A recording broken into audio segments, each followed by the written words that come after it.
Welcome friends. 26,000 শিক্ষক ও শিক্ষাকর্মীর চাকরি বাতিল হওয়ার পরে সব থেকে বেশি ক্ষতি হয়েছে উচ্চ মাধ্যমিক স্তরে। এখন অনেক স্কুলে এমন অবস্থা যে উচ্চ মাধ্যমিকের বিষয়ভিত্তিক কোনো শিক্ষকই নেই। ফলে যে বিষয়ের শিক্ষক নেই সেই স্কুলে সেই বিষয়ের পঠন পাঠন প্রায় উঠে যাওয়ার জোগাড়। এই পরিস্থিতিতে ওই স্কুলগুলির পড়ুয়ারা যেন সেই বিষয়টি পড়া থেকে বঞ্চিত না হয়, সেজন্য নতুন পন্থা ভেবেছে উচ্চ মাধ্যমিক শিক্ষা সংসদ। উচ্চ মাধ্যমিক শিক্ষা সংসদের সভাপতি চিরঞ্জীব ভট্টাচার্য জানিয়েছেন, ধরা যাক একটি এলাকায় 3-4টি স্কুলে পদার্থবিদ্যার শিক্ষক নেই, কিন্তু ওই এলাকারই অন্য একটি স্কুলে ওই বিষয়ের শিক্ষক আছেন।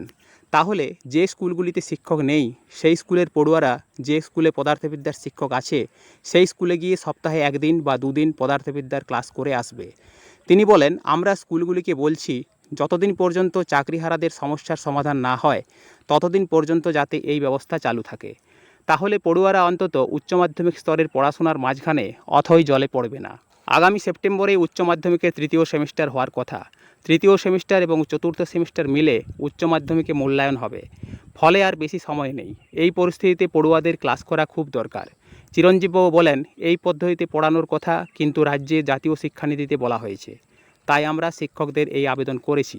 বিভিন্ন স্কুলের শিক্ষকেরা জানাচ্ছেন, এমনিতেই উচ্চ মাধ্যমিকের শিক্ষক সংখ্যা খুব কম।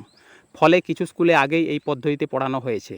শিক্ষানুরাগী ঐক্যমঞ্চের সাধারণ সম্পাদক কিঙ্কর অধিকারী বলেছেন, উচ্চ মাধ্যমিক শিক্ষা সংসদের এই উদ্যোগকে স্বাগত জানিয়েও বলছি, এটা কোনো স্থায়ী সমাধান নয়। অনেক পড়ুয়ার মা বাবা সন্তানকে নিজের স্কুল ছেড়ে অন্য স্কুলে পাঠাতে চান না। ফলে আগের অভিজ্ঞতা থেকে বলছি, এই পদ্ধতিতে পড়ানোয় দেখা গেছে পড়ুয়ার সংখ্যা খুব বেশি হয় না।